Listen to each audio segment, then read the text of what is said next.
বুধবার নিজেদের বকেয়া বিলের দাবিতে পথে নামে সংগঠনের কয়েকশো সদস্য। এদিন নিজেদের দাবি নিয়ে মিছিল করে জেলা শাসকের দফতরে হাজির প্রায় ৩ বছর ধরে বকেয়া না পাওয়া সংগঠনের সদস্যরা। এই প্রসঙ্গে সংগঠনের পক্ষে সুদীপ কুমার সিংহ রায় বলেন, আমরা ৩ বছর ধরে বকেয়া বিল পাচ্ছি না। বর্তমানে আমাদের দেওয়ালে পিঠ ঠেকে গিয়েছে। আমাদের দুজন সদস্য দীর্ঘ সময় ধরে বিল না পাওয়ার কারণে মানসিকভাবে ভেঙে পড়ে আত্মহত্যাও করেছে। আজ আমরা এই বিক্ষোভ এবং স্মারকলিপি প্রদানের মাধ্যমে আমাদের বকেয়া টাকা দ্রুত মিটিয়ে দেওয়ার দাবি জানাচ্ছি।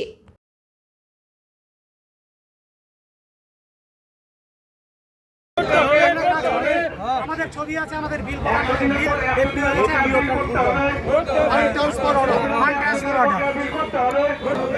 হলে তো হয়ে গেল। না, ওটা হওয়ার পরে তো আমরা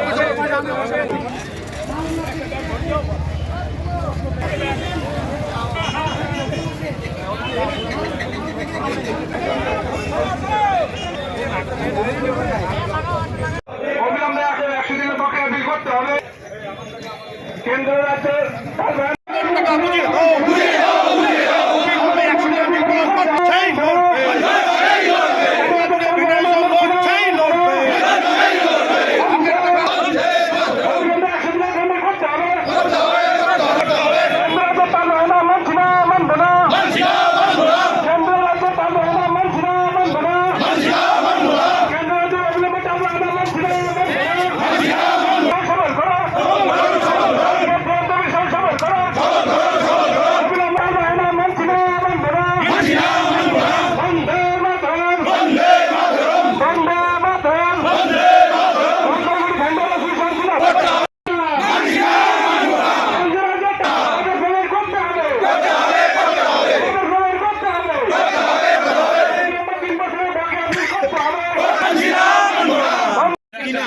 আমার নাম সুদীপ কুমার সিংহ রায়।